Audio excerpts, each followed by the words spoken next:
locked in a madhouse cellar to rot. A Lakota chief broke the doors and gave her her voice back. The morning they came for her, I was standing on a ridge above the Cheyenne River with a dead hawk in my hands. I had found it at the base of a pine, no mark on it, no wound I could see, just dead. I remember the weight of it, lighter than you'd think. The feathers still warm from the sun. I stood there longer than I should have, looking down at the agency buildings, at the roads the government cut through our land like they were solving a problem they hadn't named out loud yet. Then I heard the wagon and I turned. 2 men on the seat, a third in the back with her. She was sitting straight, not bent over, not weeping. That was the first thing I noticed. Her hands were tied at the wrist with a leather cord, and she sat straight as a fence post in that wagon bed, and the man behind her kept a hand on her shoulder like she might fly off.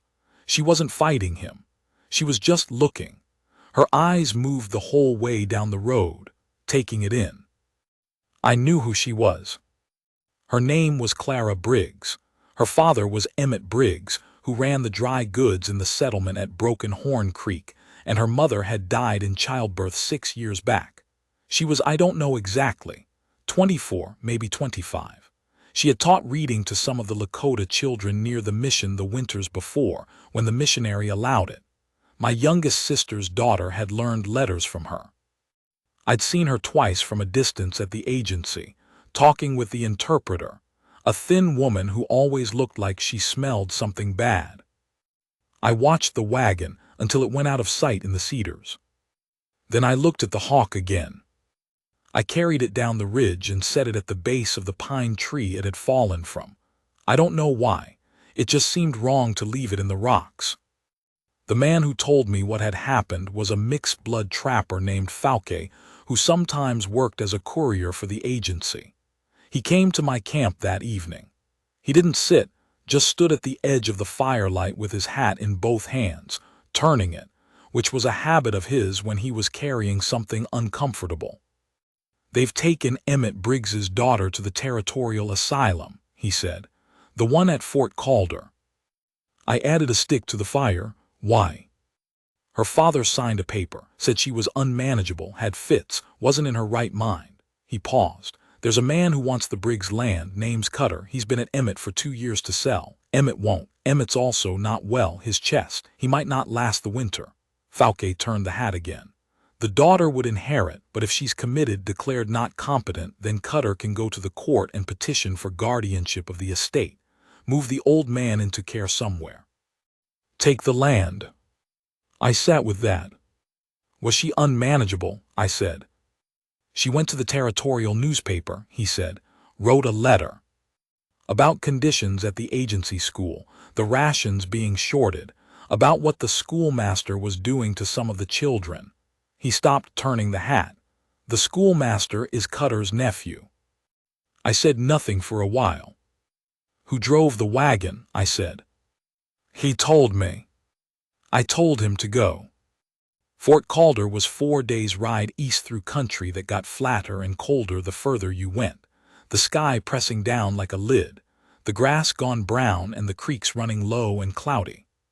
I rode with 2 men, my cousin Hexilla, who was 23 and still needed to be told when to stop pushing a horse, and an older man named Running Owl who had been to that country before and knew the roads.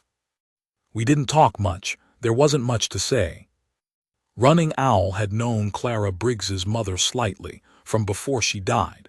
He told me on the second night that the woman had been decent and fair, and that her daughter had her eyes. He said it the way a man says a thing that matters, plainly, without decoration, and then he didn't say any more about it. On the 3rd morning, I woke before dawn and lay still on my blanket and looked at the stars going out one by one. I thought about what I was doing. I had a band of people who needed me home. I had a nephew who was sick. I had a fence dispute with the agency that was going to need talking through before the agent got it in his head to call it settled in the government's favor. And I was riding 4 days east in the cold to pull a white woman out of an asylum that the territorial government had put her in, to stop a land grab that wasn't my business, undertaken by men who would call me a murderer for it, and probably try to make it stick. I lay there until it got light. Then I got up and saddled my horse. Some things you do because they're right, not because they're smart, not because they help you. You do them because if you don't, you have to live with having seen that woman straight back in that wagon and done nothing, and that is a weight that compounds. I've known men who kept adding to that weight their whole lives and wondered why they couldn't stand up straight anymore by the end. I wasn't going to be one of those men. Fort Calder was a collection of brick buildings around a central yard that always smelled of wet mortar and coal smoke. The asylum was the eastern block, a long, low building with barred windows and a heavy door painted dark red, the paint peeling at the corners. There was a fence of iron stakes around it. Inside the fence, on the south side where the sun hit, 2 men were sitting on a bench doing nothing.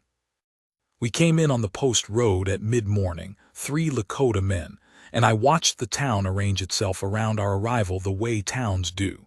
People stepping back, conversations stopping, a woman pulling a child by the wrist without looking at us. I had done this my whole life, ridden into white towns and felt the air change, and I had learned to read it the way you read weather. Most of the time it was just fear and unfamiliarity. Sometimes it was something more specific, something aimed. You learned to tell the difference. This felt like the first kind, mostly. I left Hixilla and Running Owl at the edge of the post road, and rode alone to the asylum gate.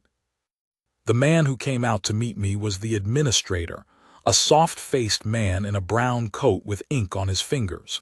He told me his name was Pollard. He did not offer his hand. "I've come about the Briggs woman," I said. "Clara Briggs, brought in 9 days ago from Broken Horn Creek." He looked at me for a moment. Then he looked behind me at Hixilla and Running Owl, who were sitting their horses quietly 100 yards off. "The Briggs patient is a ward of the court," he said. "She's receiving care. I'd like to see her." "Family only," he said. "Are you family?"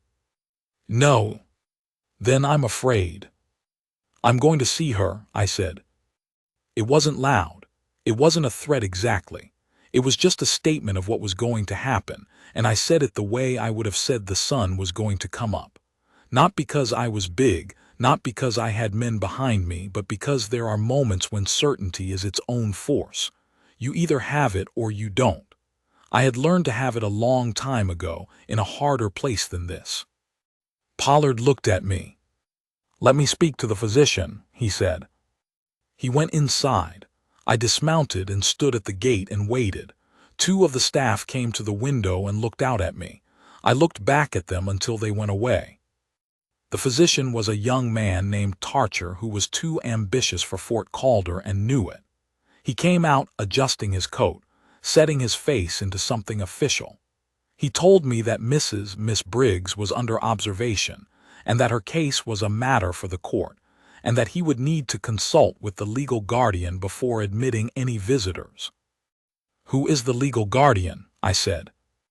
He said a man named Cutter had been appointed temporary representative of the estate by a judge in Calder County. "What judge?" I said. He told me. I knew the name. Most people in the territory did. He was known as a man who could be reached through a third party and appropriate financial consideration. He was not known as a man who lost much sleep over it. I looked at the building behind Tarcher. "What room is she in?" "I'm not going to tell you that." "I'm going to find out," I said. "I'd rather do it this way." He looked at me the way men like Tarcher look at things. They haven't figured out how to fit into their categories yet. I was a Lakota chief, which meant to him I was either a savage or a curiosity or a figure from the dime novels, and none of those categories were telling him what to do with a man standing at the gate of his institution, asking quiet questions and not leaving. "Room 12, he said finally, almost despite himself.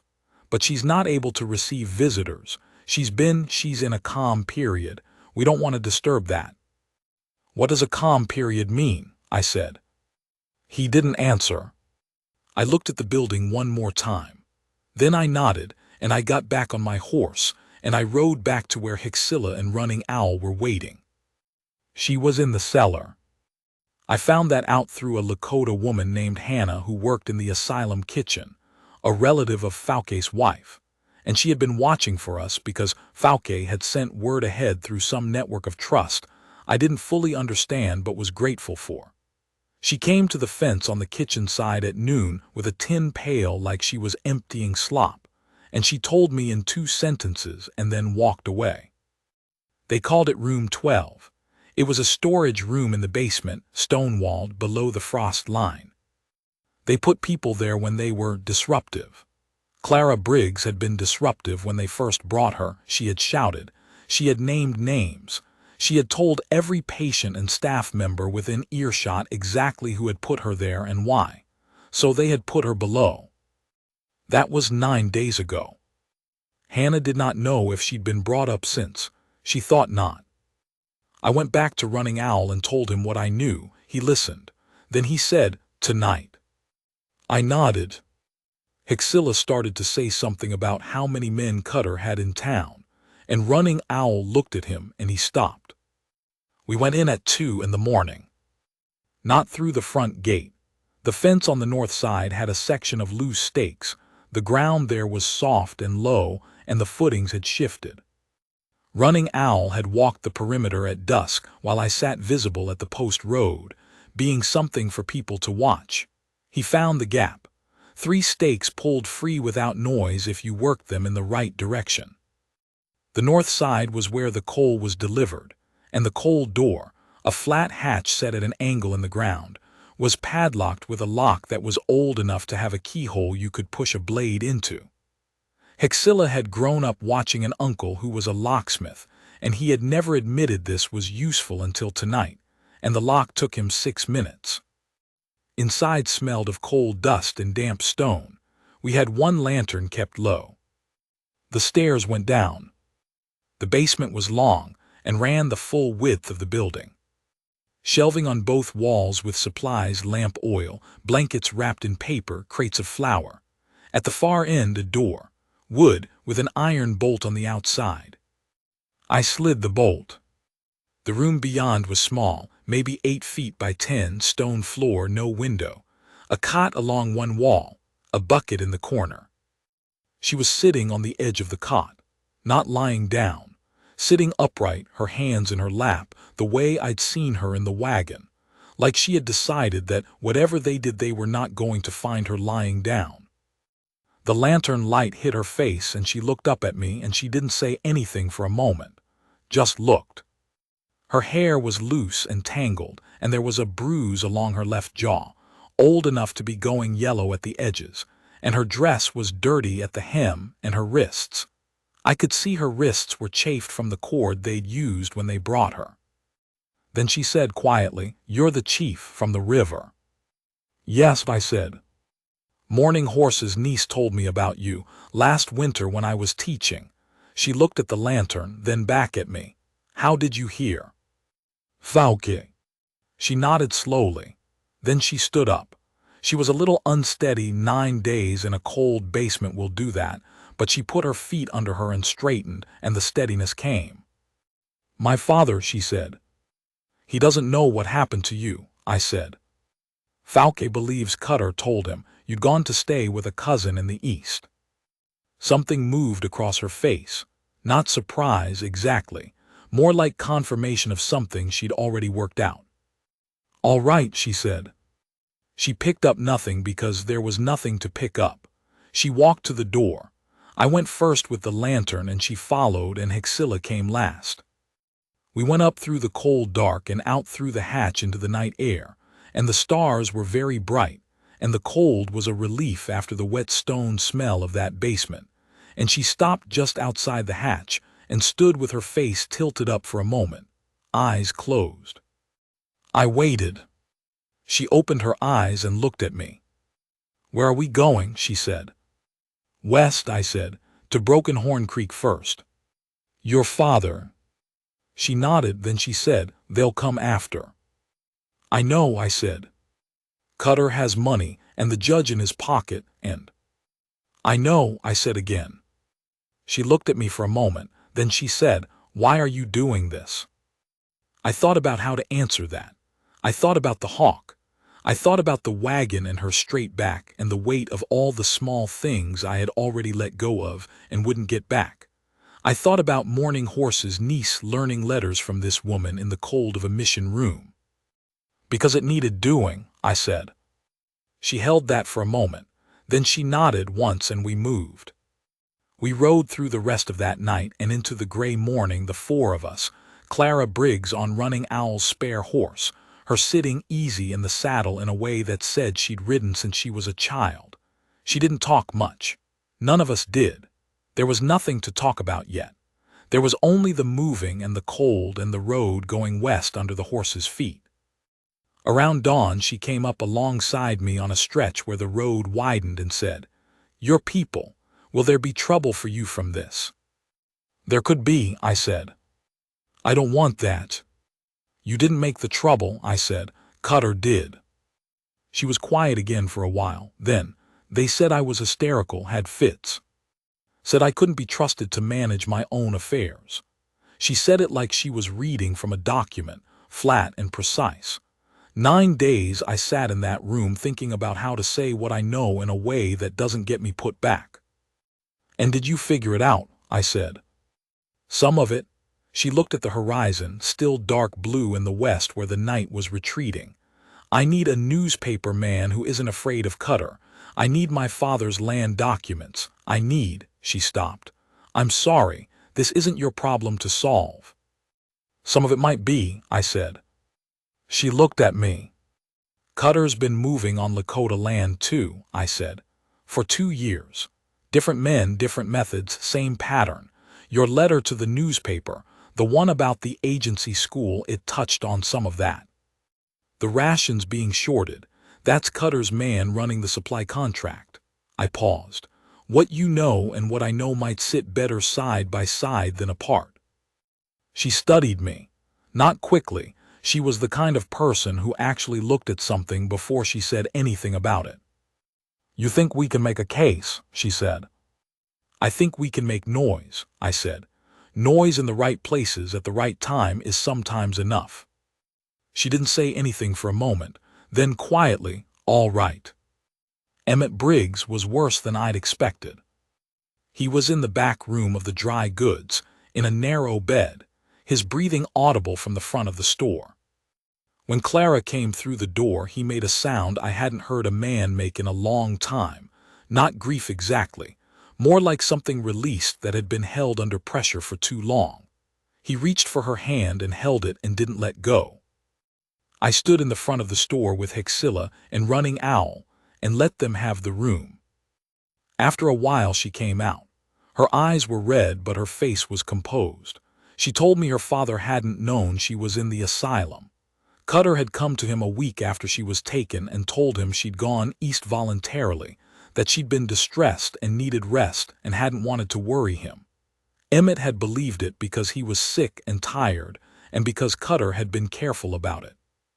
"He signed the paper when she was first committed," I said quietly. "Cutter's man came to him with it. He thought he was signing a permission for her to travel." She closed her eyes for a moment, then opened them. "He didn't know," she said. "It wasn't a question." "No." She stood there by the door. Outside, the street of Broken Horn Creek was going about its business. A wagon going by, 2 men talking in front of the smithy, a dog sitting in the sun. "I need to write some letters," she said. "I know a man in Rapid City," I said. "He runs a paper that Cutter doesn't have a reach into. Not yet. He's published about the agency before."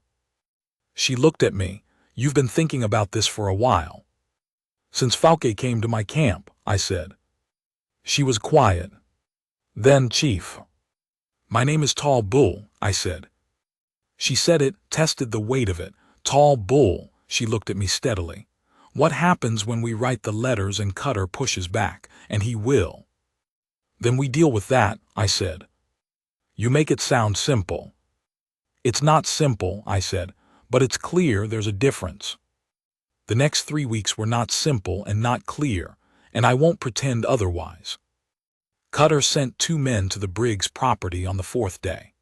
They came in the evening when the light was low, 2 men on good horses, and they rode into the yard and told Clara that she needed to return to Fort Calder for the completion of her treatment, that there was a court order, that resisting it would only make things worse for her and for her family. I was in the store when they came. I heard them from inside. I came out onto the step. They saw me. The one on the right, bigger, younger, with a revolver visible at his hip, looked at me for a moment and then looked at the other one. "This doesn't concern you," the bigger one said. "She stays," I said. He looked at me again, then at Hexilla, who had come around the side of the building, and Running Owl, who was standing at the corner of the fence with his arms folded. 3 Lakota men, not moving, not talking. "You're making a mistake," the bigger one said.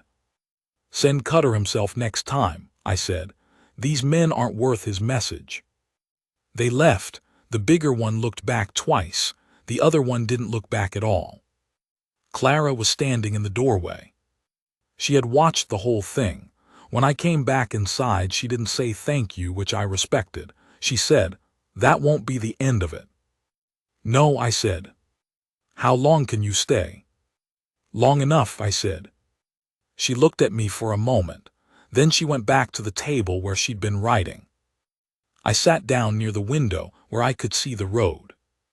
The letter to the Rapid City paper went out the next morning. A second letter went to a territorial circuit judge named Harlan Prewitt, who had a reputation, earned over about 15 years of rulings, of being genuinely impartial, rare enough that people remembered his name specifically. A third letter went to a woman named Dorothea Burke in the territorial capital, who ran a society for the reform of asylum conditions, and who, Clara told me, had been trying to get into Fort Calder for 2 years. "How do you know her?" I said. "I wrote to her before," Clara said, "before all this. When I heard what conditions were like from a woman who'd been released, Dorothea wrote back, 'We've been corresponding for a year.'" I looked at her. "You've been building this for a year," I said. She looked slightly uncomfortable. I wasn't expecting it to go the way it went. "No," I said, "but you were ready." She thought about that. "I suppose I was." There are kinds of preparation that look like nothing from the outside. You just see a woman teaching reading in a cold mission room. You just see a woman sitting straight in a wagon with her hands bound. What you don't see is the year of letters, the careful documentation, the network of trust built one correspondence at a time. I had been doing something like that my whole life, making relationships that looked like nothing, building a case by accumulation, waiting for the moment when it could be used, and I recognized it in her the way you recognize your own habit of thought in a stranger. I didn't say all that. I went back to watching the road. Cutter came himself on the 9th day. He was not what I expected. I had built him in my mind into something imposing, a big man, loud, the kind who fills a room with his certainty. What came through the door of the Briggs store was a medium-sized man in a good coat, maybe 50, with gray at his temples and a careful, measuring look about him. He had one man with him, a lawyer type who stood slightly behind and to the left and said nothing. He looked at Clara first, then he looked at me. "Chief," he said, pleasantly enough. "Cutter," I said. He glanced at the room, Hexilla by the back wall, Running Owl near the side window. Then he sat down in the chair by the counter, uninvited, like a man who had stopped asking permission a long time ago. "I want to resolve this," he said. "There's no need for it to get complicated." Clara was standing near the table. She didn't sit down. "Then drop the court order," she said. "Release the guardianship petition. And tell your nephew to leave that school." Cutter looked at her mildly. "That's quite a list." "It's a short list," she said. "There's a longer one if you prefer." He was quiet for a moment. Then he looked at me. "You understand that what you're doing creates a problem for your people. The agency contract comes up for renewal in the spring. I have relationships with the men who decide those things." I looked at him. I've been hearing that kind of thing since I was 20 years old, I said. Men with relationships who can make things difficult. Every time the same. You know what I've learned about it. He waited. Those men always think their relationships hold longer than they do, I said. Dorothea Burke is in the Capitol right now. Judge Pruitt received a letter 4 days ago. The Rapid City paper sent a man out yesterday. He talked to 2 women who were released from Fort Calder in the last year. That's a lot of relationships being made in a short time. Something shifted in his face. Not alarm, he was too controlled for that, but a recalculation. I watched him do it. He was not a stupid man. That was the thing about men like Cutter. They weren't stupid. They were just convinced that the only arithmetic that mattered was their own. This will get messy, he said. It already is, Clara said. He looked at her again. Longer this time. I think he was seeing her differently than he had when he decided to do this. He had seen a girl he could put away and forget, and now he was seeing something else and adjusting. He stood up. He didn't say anything more. He buttoned his coat. The lawyer man moved to the door. At the door, Cutter stopped. The school, he said, without turning around. My nephew has been wanting to go back east anyway. Then he left. Running Owl laughed when they were gone. It was a real laugh, not a polite one, and it filled the room. Hyxilla grinned. Clara stood still for a moment, and then she sat down in the chair and put her face in her hands, not weeping. I don't think she was weeping, just breathing, putting pressure on her forehead with her palms the way people do when they've been holding something tight for a very long time and are just starting to let it down. I went to stand near the stove. The fire needed wood. I added some. After a while she took her hands down. Her eyes were dry. That's not finished, she said. No, I said, but it's bent. She thought about that. Is that enough? For today, I said. She looked at me for a long moment. There was something in it I didn't try to name right then. Just something direct and steady, the way you look at something you've decided to trust and are examining that decision close up. Thank you, she said. I said I wouldn't say that, but... I didn't do it for thanks, I said. I know you didn't, she paused. That's part of why I'm saying it. I stayed another week. Cutter did not come back. The men he sent to watch the road got bored or reassigned. They were gone by the 3rd day. The circuit judge sent a preliminary letter that suggested the commitment order would be reviewed and that the guardianship petition was on shaky ground. Dorothea Burke sent word that she had a meeting scheduled with the Territorial Health Commissioner for the following month. The Rapid City paper published a piece. Not everything, not enough to satisfy me, but something, a beginning, the first pressure of a thing that could be pressed further. Emmett Briggs was still sick. That wasn't going to change. But Clara was there, and the land documents were in her possession now, locked in a tin box under her father's bed, and Cutter's reach into the county courts was a little shorter than it had been. On the last morning, I saddled my horse before dawn. Hyxilla and Running Owl were already packed. The sky was clear and sharp, and there was frost on the grass and on the saddle leather, and my breath came out white. Clara came out of the store with a coat pulled around her shoulders and 2 cups of coffee. She handed me one. When will you come back? She said. Then she shook her head slightly. I don't mean I'm not asking you to. There are things still to do here, I said. The supply contract, the agency school, I'll be back for those. She held that. That's not for me, that's for your people. Some of both, I said. She looked at me over the rim of her cup. The sky was starting to go pale in the east, that slow gray before the color comes in. Her face in that light was very clear and very still. You're a careful man, she said. I didn't know what to say to that, so I didn't say anything. I mean it as, she paused, reconsidered something. What you did, coming all that way, breaking that door, she stopped again. No one else was going to do it, you knew that. Someone had to, I said. No, she said, and there was something firm in it. No, that's not true. Most people decide something like this isn't their business, and they're usually right in a narrow enough sense. You decided different. She looked at me. I want to know why. The real why, not the short answer you gave before. I stood there with the coffee cup in my hand, the steam going up sideways in the cold air. Running Owl had gone around the corner of the building. Hexilla was pretending to check his saddle. The sun was not quite up. I've let too many things go, I said, that I shouldn't have. You keep score after a while, not out loud, but you know the number. I stopped. I was standing on that ridge and I saw that wagon, and I knew the number was going to go up if I did nothing, and I was tired of the number going up. She was quiet for a moment. I saw your face, she said, when you came through that door with the lantern. Most people who are helping you they have a look that says something about how they expect you to respond, to be grateful, to be less than. She paused. You didn't look like that. I didn't say anything. You just looked like a man who'd come to get something done, she said. That was exactly what I was.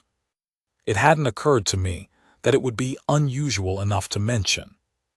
She set down her coffee cup on the step railing, and she stepped forward, and she put both hands on my arm just below the shoulder, and she looked up at me. She was not a small woman, but I am a large man, and she looked at me for a moment with something clear and certain in her face, and she said, "You gave me my voice back. You understand that? Whatever happens with Cutter, whatever happens with the courts, you gave that back. I need you to know I know that." Her hands were warm through my coat sleeve. I put my free hand briefly over hers. Not long, just a moment. Then I stepped back and finished the coffee and set the cup on the step and picked up my reins. Running Owl talked for the first hour of the ride home. He had observations about Cutter that he'd been storing up for days, and now that we were moving and the thing was behind us, he let them out in a steady stream. And Hexilla argued back about specific points, and I rode slightly ahead and listened, and did not talk much. The country going west was the same country we'd crossed coming east, but it looked different in the morning light and in the direction of home. Bigger, somehow, more room in it.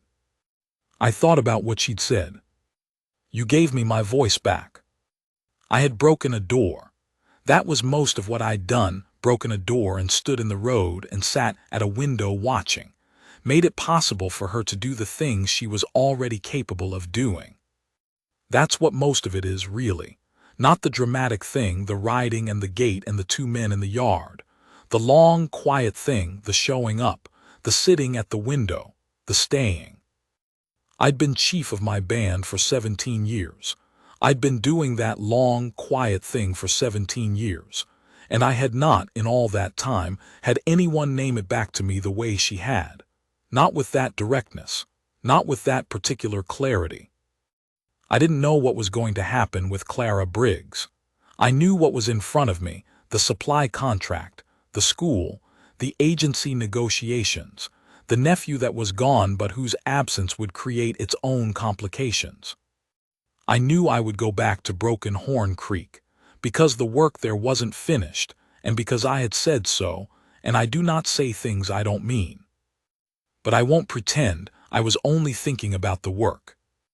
It was near the end of the second week after we returned that a letter came. Fauke brought it, which was becoming his habit, riding into camp with letters and news, and his hat already turning in his hands before he dismounted. It was a short letter, 3 paragraphs, written on one side of a cream-colored sheet in a clear, upright hand.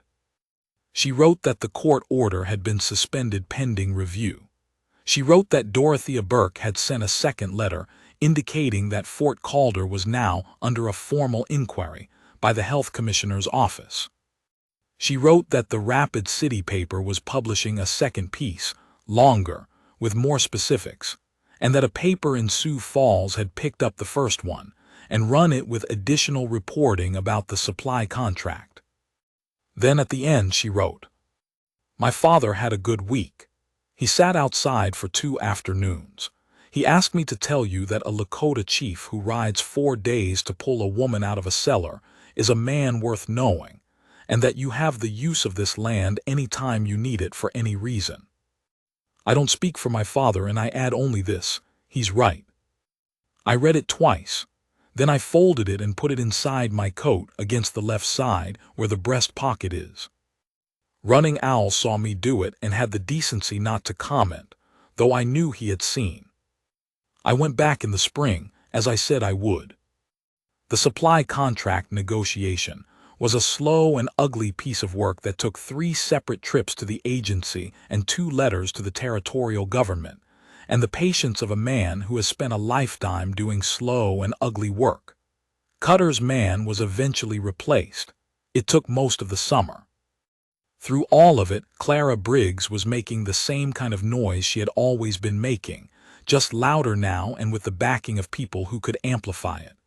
The Fort Calder inquiry led to a removal of the administrator, not Pollard, but the physician, Tarcher, who had been the one doing the worst of it. Pollard was censured. It wasn't everything. It was a start. Her father died in August. Quietly in his sleep, on a morning when the air had already started to go cool, and thin the way it does when summer is admitting its ending. She wrote to me 2 sentences, and I read those 2 sentences standing in my camp with the mountains behind me and the morning fire going down to coals. I went to Broken Horn Creek in September. She was still there. She had let one of the neighboring families take over part of the land on a working arrangement, and she ran the store, and she was still corresponding with Dorothea Burke and with the Rapid City paper, and with Judge Prewitt's office about 3 other cases that had come to light in the inquiry. She was, in other words, more formidable than she'd been the year before, if that was possible. We talked for 2 days, mostly about the supply contract and the school and the cases she was following. On the second evening we sat on the step of the store and she made coffee again, and the sky went through all its colors and she didn't push for anything and neither did I, and it was good. The way that sitting with someone whose company you value is good, not because of what's said, because of the quality of the silence between the things said. Before I left, she put her hand on my arm again, the same way she had in the spring. Standing in the yard, the morning cold, frost on the ground. She said, "You're coming back." Not a question. "Yes," I said. She nodded, she didn't look away. "Good," she said. "That's the long of it. Not the ending. Things like this don't have endings. They have states you reach and move on from. What I can tell you is where we are now, some years on. The Briggs land is still in her name. The inquiry changed things enough at Fort Calder that there are people there now asking different questions than they used to ask. The supply contract was a harder fight, but it was won, and the money that had been skimmed for 2 years was, some of it, accounted for.